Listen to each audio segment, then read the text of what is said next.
Hello and welcome to PFF Fantasy Football Podcast, USFL edition. I'm your host, Ian Hartitz. Happy midway point, everyone. We have made it through 5 weeks of this lovely league. I couldn't be happier with the progress so far. Look, I will tweet out a dope one-handed catch, an awesome throw, a cool helmet cam video, and the first thing haters have to say is, look at the empty stands. There's nobody watching the game. So if you are just going to sit here and judge the league based on how others are choosing to attend these games, which are only in Birmingham, fine. Go ahead and be a hater. But if you like dope one-handed catches, actually okay quarterback play, tightly contested games, 15 out of 20 games so far have been one-score contests, and other cool shit like live mics everywhere to hear all the players talking shit, helmet cams on hurdles, USFL has all that and more. So again, it's one of these weird phenomenons where NFL fans are almost like being challenged by everyone, including me, knows that the USFL is not a challenge to the NFL. I'm not sure why there are these loyalists, if you will, that try to almost put down the success of the USFL. They make fun of the TV ratings. They make fun of a lot of things that have nothing to do with the actual football being played by a bunch of gentlemen that just have the dream of playing this lovely game professionally. So I'm a big MMA fan. It kind of reminds me of how UFC fans, also the premier organization in the world, will almost put down, one championship in Bellator and some of these fighters from the other organizations who, I hear you, that most of them are not as good as the fighters you'll find in the UFC, but also, I don't think we need to be siding with the billionaire organization over a bunch of 20-something people trying to make a living. So, hey, I'm here speaking to you. You're listening to this podcast. Clearly, you are a USFL diehard like myself, and for that, I thank you. I don't want to focus on the negatives too much, the haters out there in the world, but just after 5 weeks, I wanted to say that because truly, after week 1, week 2, we had some questions about the overall offensive stability, but I just think the broadcasts have been really cool. Again, just having this tight of games and finally getting some semblance of good offense, bravo to the USFL and everything they've managed to do so far. I can't wait for the next 5 weeks and 2 playoff editions going to be in Canton, Ohio, football capital of the world. I cannot wait to hopefully go catch those in person. So with all that said, everyone, hope you guys have been enjoying the games as much as I have. Let's quickly break down what happened in week 5. And as always, we'll be back on Thursday to preview what's going on in week 6. So starting things off, Friday night matchup. They put this one at 8 p.m. instead of 10 p.m. Much appreciated here. Tampa Bay Bandits took down the Michigan Panthers 27-20. Electric start. We had back-to-back trick play touchdowns on the 3rd and 4th drives of these games. First up was Jeff Fisher calling the double pass. Ended up going from Shea Patterson to Joe Walker to Ryan O'Malley. Yes, the USFL allows you to do 2 forward passes as long as they were both behind the line of scrimmage, which I'm a fan of. I mean, at the end of the day, with that first pass behind the line, you're just trying to check if it was backwards or forwards. If you don't go past the line, who really cares? It saves us a lot of time with some of these meaningless reviews. So Panthers got the quick lead, but literally the first play of the next drive, flea, flicker, goodness, Jordan Tiamu ended up finding Derek Dillon for the long score. Hope you guys caught the preview edition where we did name Derek Dillon as the primary stacking partner with Jordan Tiamu because Derek Willis was moved to the inactive list earlier in the week. So that's the biggest edge you can have right now in these DFS formats. And, if you have gambling legal in your state and you're able to play some of these prize picks, like just paying attention to what guys are in an active list and what guys aren't is going to be your best bet of success because the DraftKings prices are not correlated with seemingly anything. And I just think that, with these lower leagues, I've heard of a bunch of people having success, with WNBA betting and some of the leagues that just don't have the same sort of coverage devoted to them. And because of that, we can gain edges just by covering the news that nobody else wants to exactly cover.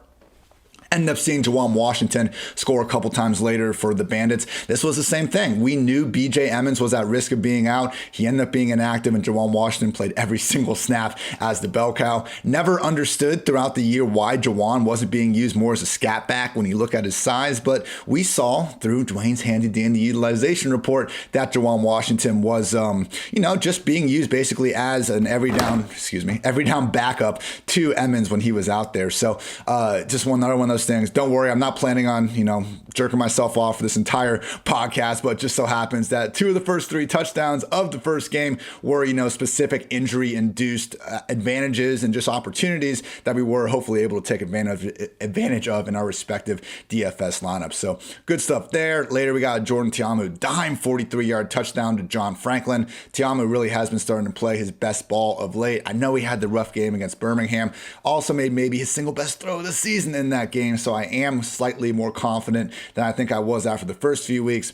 And the Bandits, maybe not making a run at the championship, but at least being competitive against some of the league's better teams down the stretch. Final touchdown of the game for the Panthers was actually a nice throw from Shea Patterson to LaMichael Petway.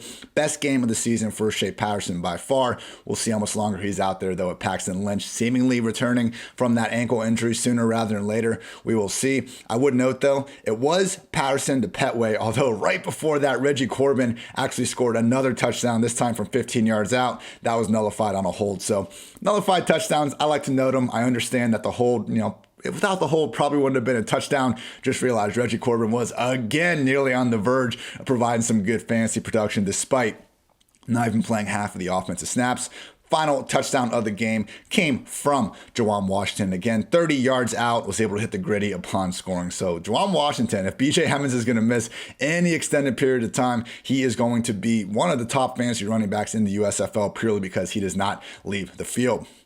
Offensive players of the game got to go to the quarterbacks, Shea Patterson and Jordan Ta'amu. Patterson, 308 passing yards, didn't even reach 200 in a game in the first 4 weeks of the year, and he actually did so efficiently. 8.1 yards per attempt was also a single game high, and he chipped in 46 rushing yards. I mean, the most impressive part about Patterson before this game was mostly just his rushing ability. Like in week 4, he actually ripped off 2 or 3 really impressive runs, and just to see him continue to be able to do that, it's made the Panthers, even if they're not a good team, 1-4, tough to call them good, they've lost their 4 games by a combined 17 points. So Michigan has not been getting blown out of the water. They actually have a plus. Now that I'm doing this in my head right now, they've lost their 4 games by 17 points. Their only win was a 24-point victory. So the Michigan Panthers are 1-4 with a plus 17 point, or with a plus 7 point differential. Sheesh. Jordan Ta'amu, again, great game from him. 15 of 24, 207 yards, good for a season high, 8.6 yards per attempt with those aforementioned 2 deep touchdowns. Back-to-back games without a single turnover-worthy play. Again, starting to play the best ball of the season, and luckily we haven't seen Brady White for weeks at this point. Defensive player of the game, got to go to Bandits edge Greg Reeves, racked up a pair of sacks and notched the single highest overall PFF grade at 92.4 on the week for a defensive player. Want to quickly go over some fantasy football notes and have stopped, with the screen share for you YouTube faithful. Just been hearing that we weren't getting the best clarity with it. We'll work on some templates down the road for, our more just fantasy football, less USFL focused podcast. But as always, you can find all these notes, all these stats I'm referencing on PFF.com in my weekly review and preview articles. So don't worry, folks. Data isn't going anywhere. Just might have to go, click on the old internet to go get it. But anyway, Jordan Ta'amu, 100% snaps once again. No Brady White to worry about. And Juwan Washington, 100 snaps. There's not a single other running back on this roster than Juwan Washington and BJ Emmons. So if Emmons is out, it's going to be really tough to get away from Washington in fantasy land. Wide receivers, John Franklin, 100% route rate, and Derek Dillon, 69%. Everyone else was under 50%. They continue to utilize multiple tight ends. We did see Franklin lead the way with 9 targets, 77 air yards, and he's the guy they use occasionally as a Wildcat quarterback. So really annoying with this Bandits offense, even as good as Ta'amu in the passing game has been for stretches. They use 5, even 6 wide receivers and 2 tight ends almost every single week. So John Franklin, and as we saw with Willie's out, Derek Dillon became the play if you wanted to go with Ta'amu. Just realize, though, it's a tough one to figure out. And I think, generally, if you do want to go with a naked quarterback, you're going to be with Jordan Ta'amu or DeAndre Johnson over with the Generals, but more on them in a bit. With the Panthers, Shea Patterson, every single snap with Paxton Lynch sidelined with the ankle injury. Would expect something kind of split up if they are both going to be active. Honestly, we'll kind of expect Paxton Lynch to get that chance. Again, this backfield using three guys: Reggie Corbin, 41% snaps; Cameron Scarlett, 39% snaps; Stevie Scott, 20%. Reggie Corbin, though, did have 12 of 17 carries from this backfield. Cameron Scarlett had the 5 targets. So last week, Reggie Corbin was our fade of the week just because of this rotation. I mean, we always say it all the time on our regular fantasy podcast. You can have 2 running backs and still have, some solid fantasy goodness. Once you get to 3 or 4, that's when problems arise. So Reggie Corbin's a baller, but we can't live on these long chunk touchdowns week after week after week unless you're Derrick Henry. Even then, go look at the Derrick Henry stat lines. You'll catch those annoying, 23 carries for 68-yard games here and there as well. So Reggie Corbin, not someone we need to fade each and every week, but coming off those 2 big games, I just didn't necessarily like betting on him at enhanced ownership when we were only looking at, again, 10 to 12 carries without much of a pass game floor. In the wide receiver room, Lance Lenore continuing to really just dominate usage. 94% route rate, 9 targets, 50 air yards. Devin Ross was number 2, but we saw his snaps creep down with Joe Walker and Ray Bolden active. So honestly, in this Panthers passing game, if you're brave enough to go at Lance Lenore, I think that's the bet. All these other guys in an offense that keeps 2, 3, 4 tight ends involved on a weekly basis, going to be fading more weeks than not. So yes, credit to, again, the Fighting Jeff Fishers for having a plus point differential despite being 1-4 on the season. And again, Jordan Tiamu and the Bandits look to maybe be finally catching their stride right when it's starting to matter most. New Jersey Generals took down the New Orleans Breakers 27-17. This one surprised me, but, when we talked about this one in the preview, the idea to getting past the Generals was always for the Breakers to start hot, get the Generals out of that run-first game plan. It just wasn't meant to be. I mean, the Generals had a 14-3 lead midway through the second quarter after a pair of touchdown runs by DeAndre Johnson, both from 2 yards out. Credit to Darius Shepard, had a nice 33-yard gain to set up the first one, and then Trey Williams for a nice 28-yard run to get New Jersey in scoring position for the second one. First game all season that DeAndre Johnson played each and every snap. Seems like tentatively the Luis Perez experiment is over. I love it. DeAndre Johnson, number 1 in the USFL in yards per attempt, and provides just a completely different element with what he can do on the ground. New Jersey Generals, now that they are finally embracing DeAndre Johnson as their quarterback, still have some concerns if one of these teams can get up on them in a hurry, but man, this is just a tough team to come from behind against thanks to their ability to run the football. Breakers did make it interesting, though. Kyle Sloter finally got them into the end zone. 13 play, 66-yard drive with a 20-yard touchdown pass to Jonathan Adams. Hey, I've said it once, I'll say it again. I'll say it again down the stretch, too. Jonathan Adams, best player in the USFL. This wasn't that incredible of a touchdown, but once again had 60 yards and a score, I think, on only 7 targets. He makes at least 1, if not more, NFL caliber plays per week. Sloter found the end zone again, this time with Johnny Dixon, back of the end zone on 3rd and 8 from the 10-yard line. Johnny Dixon was one of my non-USFL players that stood out after, I think it was 3 weeks of action when we did that article. And one of the big things I noted was just that at Ohio State, much more a field stretcher. Like, you looked at his touchdowns per receptions, and it was just wild how often this dude scored. In the USFL, he's kind of showed a renewed ability to work in those intermediate, underneath areas of the field. On this touchdown, has some toe tap goodness there in the back. New Jersey quickly responded. Darius Victor, the muscle hamster of the USFL, got another rushing touchdown, this time from 7 yards out. So, Victor's right there with Reggie Corbin, basically. Like, they're getting 10 to 15 carries per week, but it's a crowded backfield, so I don't love investing in it. But then we look at the stats at the end of the day, and they found the end zone once again. So, Victor, he is starting to take over more for Trey Williams. He's no longer like a weekly fade or anything like that because he's working more as a, 1A, 1B with Trey Williams. Earlier in the year, it was more of like a vulture goal line situation. Credit to Victor for winning out that job seemingly, but Trey Williams is still there as well. Anyway, Generals captured that 10-point win. The Breakers just couldn't really get enough going on offense. Sloter with a pair of picks. Leads us to offensive player of the game. Got to be Generals QB DeAndre Johnson. Again, 10.1 yards per attempt through the air in this one. Leads the USFL in the season with 10.3 yards per attempt. No other quarterback has more than 7.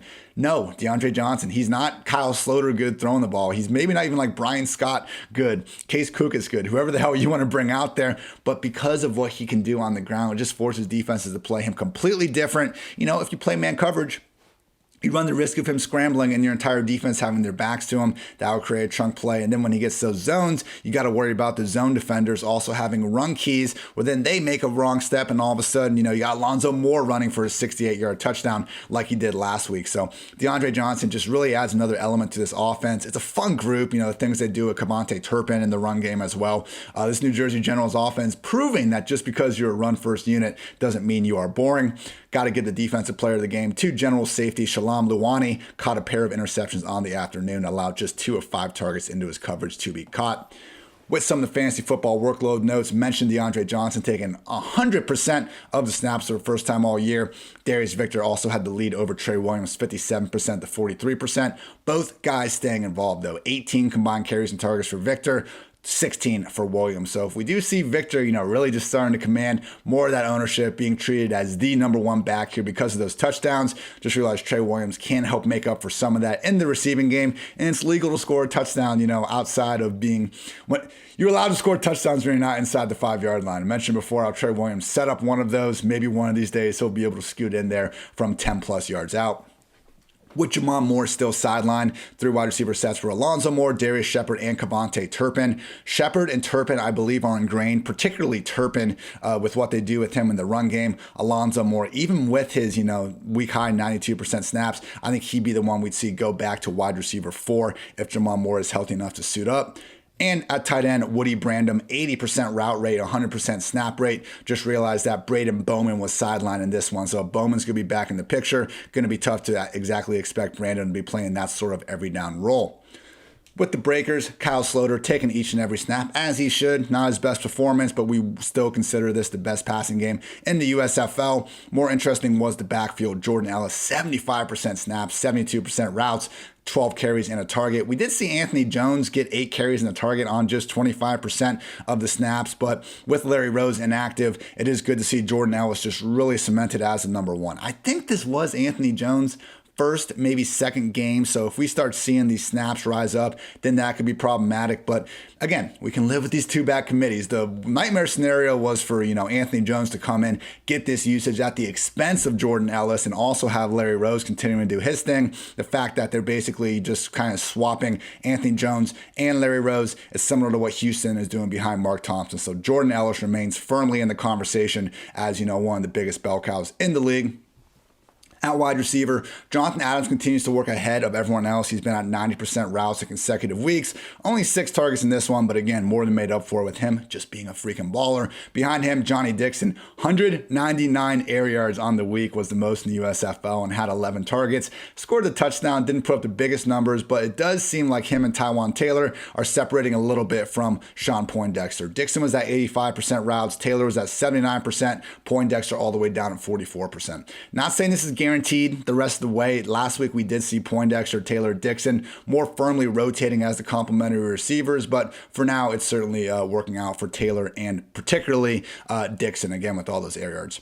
Tight end, Sal Cannella, 95% snaps, 97% route rate, 4 targets, 57 air yards for his trouble. He is a true every down player in this offense. And yeah, Generals, anyone's idea of the league's number 2 team at this point. Credit to them. Didn't exactly see it coming. Their defense does a great job playing with the lead, and their offense just runs the hell out of the ball. I do think there's something to be said about the Generals being the run-first attack that they are. That does help your defense. It goes hand in hand with that, just like the Stars, who we're about to get to, being the most pass-happy offense, I think doesn't do their defense any favors in terms of recovery, being able to stay on that sideline, get that extra breath, things of that nature. So there you go, New Jersey Generals sitting as the USFL's second-best team after 5 weeks of action. Birmingham Stallions took down the Philadelphia Stars 30-17.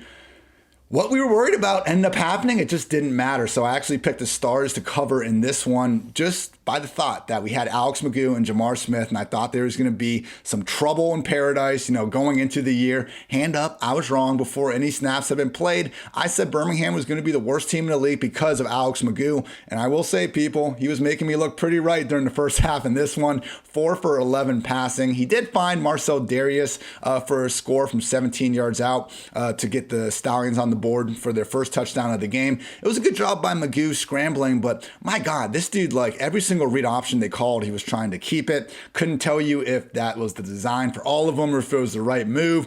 Wasn't gaining a ton of yard zone. Didn't exactly look all that lethal with the ball in his hands. Just seemed like an erratic performance from start to finish. So I'm hoping that with Alex Magoo, they just gave him that job because, to be fair, he was the week 1 starter. You don't like seeing, the superior player purely lose their job due to injury once they're healthy enough to come back. But he now lost it when he's healthy because Jamar Smith is the better quarterback. So Stars managed to go up 14-7 and kind of force Birmingham's hand to go back to Jamar Smith. Credit to Paul Terry for being a big reason why. First play of the game, he ripped off a pretty 43-yard run.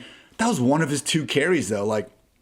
I love you, Bart Andrus. You're throwing the ball all over the yard. That's great. When your running back rips off a 43-yard run in the first play of the game, maybe give him more than 1 extra carry the rest of the game. And then Terry also had a 23-yard pass down the sideline. Toe tap goodness once again to really show what he can do. Going into the year, Paul Terry, running back / wide receiver. You saw that in this one, even with Darnell Holland active for the first time in weeks. Unfortunately, it was their other running back, Matt Colburn, who capped off that first drive with a short 2-yard touchdown run to basically vulture away from Paul Terry. Later, it would go back to Terry, 9 yards for a touchdown. So 2 carries by Paul Terry, 1 for a 9-yard touchdown, 1 for a 43-yard jolt up the middle. What the hell? Give the guy the ball more. He looked good out there, breaking tackles. Have not seen really any other running backs other than Mark Thompson. I think CJ Marable has flashed a little bit. Paul Terry, and what he was doing early on in this game was very impressive. Hopefully they feature him more in the future. Once Jamar Smith got under center for Birmingham, this game just turned in a hurry for the Stallions. He was able to lead them down the field for a touchdown drive on his first drive back in the game. Ended up being a 29-yard touchdown from CJ Marable in this one. Marlon Williams was the one that scored the touchdown. My bad, everyone. My bad, getting through it. Marlon Williams, basically what happened was Jamar Smith felt the pressure, moved up in the pocket, found Marlon Williams 15 yards downfield, who then put his foot in the dirt, took it 38 yards for the score. So really great yak ability from Marlon Williams. Also a good job from Jamar Smith to extend that play. And then we got the CJ Marable touchdown at the beginning of the third quarter. Shifty 29-yard scamper up the middle. So first 3 drives that Jamar Smith came in, it was touchdown, a missed field goal that had a drop touchdown to Osiris Mitchell from 5 yards out, and then another touchdown. So Jamar Smith, man, all year he's been kind of iffy in the first half and then just been really turning it on in the second half. Shouldn't be any surprise that he came in and just played lights out. And this one, final touchdown of the game was from Smith himself, 2 yards out. Credit to Bo Scarborough, new Birmingham Stallion player, for racking up, I think 5 carries on that drive. He was looking good in between the tackles there down the stretch. But for the offensive players of the game, got to go with Stallions quarterback Jamar Smith and running back CJ Marable. Overall, Smith, 17 of 22, 203 yards and a score, and also chipped in that rushing touchdown at the end of the game. So coaching malpractice at this point if they go back to Alex Magoo. What more do you need to see? This is Jamar Smith's team. And then also Marable, shout out to him, 131 total yards and a score on 25 touches. Still, though, this was a situation where we saw Bo Scarborough come in, and we'll kind of talk about this specifically in a minute, but Bo Scarborough came in, and we still saw Tony Brooks-James having his backup role. So only 1 touch for Tony Brooks-James. Maybe he is completely out of the picture in the future. For Marable, though, I'm a little more concerned about his featured job as opposed to someone like Jordan Ellis, like Mark Thompson, who we're seeing continue to really just hold on to the lead role in a more condensed 2-back committee. Defensive player of the game, got to be Stallions cornerback Josh Shaw, one of only 2 players on the week to receive an overall PFF defensive grade north of 90. Shaw allowed just 5 scoreless yards on 2 completed passes into his coverage. Now for the fantasy football notes. Stallions, Jamar Smith took over from Alex Magoo midway through the second and then played every single snap. Overall was 71% on the day. You would hope that would be 100% next week. CJ Marable, 78% snaps, 71% routes, 23 carries and 3 targets. Bo Scarborough ultimately had 7 carries on the day. So we talked about this. It's a little bit worrisome to take a new player or someone coming off injury and assuming their first week snaps are going to just persist. A lot of times you will see those increase, but with the way Maribel's playing, you would like to think he's still going to be good for 15 to 20 combined carries and targets per game. Continue to love what Birmingham does at wide receiver because they mostly just keep the same three guys out there. Victor Bolden, 97% routes. Osiris Mitchell, 82%. Marlon Williams, 95%. They had 7, 7, and 8 targets respectively. So Bolden, Mitchell, and Williams, now that we got Smith back under center, can feel better than ever about trusting, each of them in a passing game that actually prevents some semblance of upside. Final note, Kerry Angeline, 92% route rate. Just realized that is contingent on Sage Surratt remaining on the inactive roster. With the Stars, Case Cook is continuing to take every single snap. Not bad. Pass rush got to him a little bit. Continues to hit those vertical concepts quite well. It's kind of everything else that leaves a lot to be desired. So I think Brian Scott, just a little bit better, understanding command of the offense, which makes sense. He's been playing with Bart Andrews since the spring league. Maybe Cookus will get better as the year goes on. But yes, this backfield is the confusing part. Paul Terry, 49% snaps, 49% routes. I mean, again, when I was reviewing this today, I was like, did he get hurt? Because he was so good in the first couple of drives. But as you can see from 49% snap rate, just seemed to be a coaching decision. Matt Colburn coming in and splitting things up. I'm going to be staying away from this in the future, though, because Darnell Holland was active, just 2% snaps, though. If he's going to be active again, he was their week 1 starter, week 2 starter as well. I would imagine that Holland is going to get back to that at some point. Right now, Terry's looking like the only somewhat, usable fantasy guy. That's more so because of his pass down role. I think the answer to this Stars backfield committee for now is probably just no. At wide receiver, Jordan Suo, 85% route rate, 115 air yards with a team high 8 targets. No other wide receiver than Chris Rowland had more than even 3 targets. So Devin Gray, DeAndre Overton, they were the guys in 3 wide receiver sets, but Bug Howard basically plays wide receiver for them, team high 119 air yards, and then we have Maurice Alexander stealing some stuff away as well. So in this pass-happy offense, they like rotating guys. Sewell and Bug Howard have emerged as the top 2 players, though. So Birmingham, again, let's keep Jamar Smith out there. You got Jamar Smith, you got that pass rush. They can hang with just about anybody. So as long as Alex McGough is not going to force his way back in that starting lineup, I do think Birmingham continues to deserve that number 1 seed in the USFL. Final game, Pittsburgh Maulers took down the Houston Gamblers 21-20. Looked like this one might get away from the Maulers in a hurry. We had Clayton Thorson hook up with Isaiah Zuber for a 24-yard score. Hand up, Isaiah Zuber is a baller. Didn't give him enough credit earlier in the year. I thought it was going to be one of those cases where this guy scores a couple touchdowns early on, then mostly fades in the black. Not necessarily against Zuber, more so just because I didn't trust Clayton Thorson. We've seen a lot of games from Thorson consist of, 120 to 130 passing yards. Just didn't think Zuber could overcome that, but my God, in this one, 24-yard touchdown was a very good throw from Thorson, and to see Zuber go up and make the contested catch was awesome. But then later, he had like a 45-yard catch and run where he just really showed me something in terms of what he was able to do after the catch. So at this point, guys, Jonathan Adams, Bailey Gaither, Trey Walker, Johnny Dixon, Isaiah Zuber. I think those have to be your top 5 USFL wide receivers. Apologies if I'm forgetting someone. I just listed those off the top of my head. I love this league.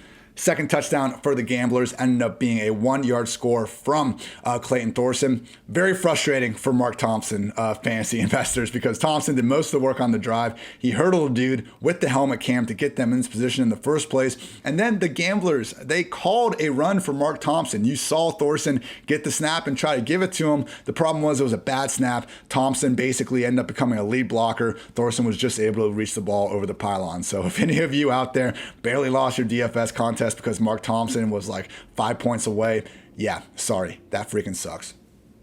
But game was not over. Gamblers had that 17-6 lead. Maulers did not quit. Vad Lee, that's his name. He got added to the roster on May 10th to be Kyle Lauletta's backup. He ended up playing basically the entire second half, and it was terrible at first. Like, no offense to Vad Lee, but he had this throw where it's just like rolling out to his left, under pressure, still a 1-score game, like 8 minutes left in the fourth, and just chucked it.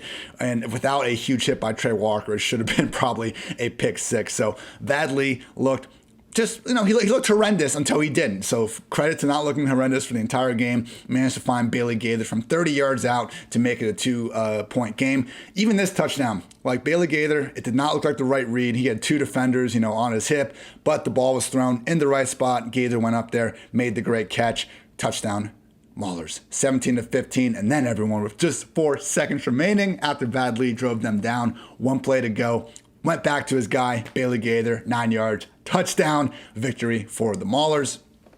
I said I wasn't going to pat my back the whole podcast, but hey, we did call the Maulers finally snapping their, winless stretch of the season. I know it came down to the final play, but they would have covered anyway. So love to see that. Got a nice, I think we're only 2-2 in the week, so we're not going to, go too crazy here with the champagne or anything like that. But it was good to see the Maulers get that W because they really haven't been playing that bad compared to the rest of the teams. Like I think if we had to, just do like tiers in terms of the teams, and if you had to really just make the gaps wide, like there just isn't that big of an overall gap, I think, even between the best and worst team. That's why 15 of the 20 games have been one-score affairs. So players of the game got to be Maulers wide receiver Bailey Gaither and Gamblers wide receivers Isaiah Zuber and Teo Redding. Trey Walker also had a big game for the Maulers. We mentioned last week in the preview episode some of the possibility of, pivoting to Gaither, who had been inactive for the last few weeks. Hope you guys were able to take advantage of that. But Trey Walker, he still caught 10 passes for 82 yards in his own right. Obviously wasn't a good fade. And in this offense, when we have so much of it condensed to Gaither and Walker, could be some good opportunities down the road if, we're going to see Lee end up having more good days than not. I don't know though, guys. Like, all due respect to Gaither and Trey Walker, I'm not going to be expecting Vad Lee or Kyle Luletta to give us all that much on a week-to-week basis. With the Gamblers, already talked a lot about Zuber. In terms of Teo Redding, he had one catch, but it was maybe the best catch of the year. Like, oh my God. Down the sideline, fourth quarter, one hand. That's what I was saying at the top of the show. Like, we've been getting some of these plays literally from the first play of the season when Luis Perez chucked it up to Satterfield, who's now like not even cracking the rotation. But yeah, just some of the wide receiver play in particular in this league has been awesome. To no surprise, there are, a few more athletes than on NFL rosters still capable of creating some good television from time to time. So just truly can't say enough good things about that Teo Redding catch. Check it out if you haven't already. Defensive player of the game, got to be Maulers edge Carlo Kemp. Highest PFF pass rush grade on the week at 86.3 and had 5 pressures, 42.9% win rate. That is ridiculous, people.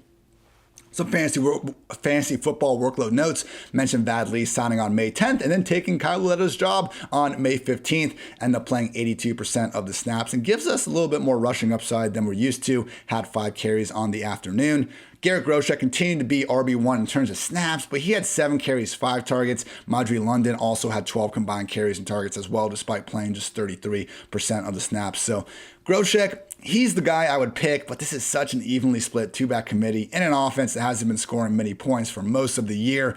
It's just not really the most fantasy-friendly group to be a part of. Mentioned Gaither, mentioned Walker. With that said, though, it was Gaither 100% routes, Walker 98%. Delvin Hardaway right there at 89% in his own right, and Hardaway actually had 9 targets and 114 air yards. So Hardaway had the big-time numbers. Again, if Josh Herzmeyer gave a shit about the USFL and had, our air yard regression model up there, we'd see Delvin Hardaway's name at the top of the list going into next week. With the Houston Gamblers, Clayton Thorson taking all the snaps. That's still a little bit reliant on Kenji Bahar missing time with his hand injury, but haven't heard anything about him necessarily being ready to come back yet. So continue to treat Thorson as the QB1 in Houston, for whatever that is worth. Mark Thompson continued to dominate the workload on the ground. Dalen Dawkins was back in for Devwall Whaley. Either way, regardless of who is in, they just play as a distant number 2 option. So all wheels continue to be up for Mark Thompson. And then at wide receiver, Isaiah Zuber, 96% routes, 138 air yards. Teo Redding, 93% routes. Anthony Ratliff Williams, 82%. Those are your big 3 in Houston. So awesome walk-off victory. Probably the 2 worst teams in the league. But hey, the 2 worst teams in the league gave us a 1-point game that went down the final snap and actually had, a handful of truly awesome highlights to go along with it. So if that's a matchup between the 2 worst teams in the league, it's my kind of league. So thank you, as always, for tuning in to the USFL edition of the PFF Fantasy Football Podcast. We'll continue to be here twice every week covering this beautiful league. And on the actual fantasy football side of things, we'll have team preview episodes out Monday, Tuesday, Wednesday, Thursday for the next 8 weeks, in addition to some Wednesday stream goodness with myself and Dwayne "The Rock" McFarland. We'll also get some Q&A stuff going sooner rather than later, and the occasional 10 questions podcast thrown in there as well. A lot of work, but it's freaking football, people. Nothing I love more in this world. So thanks again for tuning in. I'm Ian Hartitz, and until next time, take care, everybody.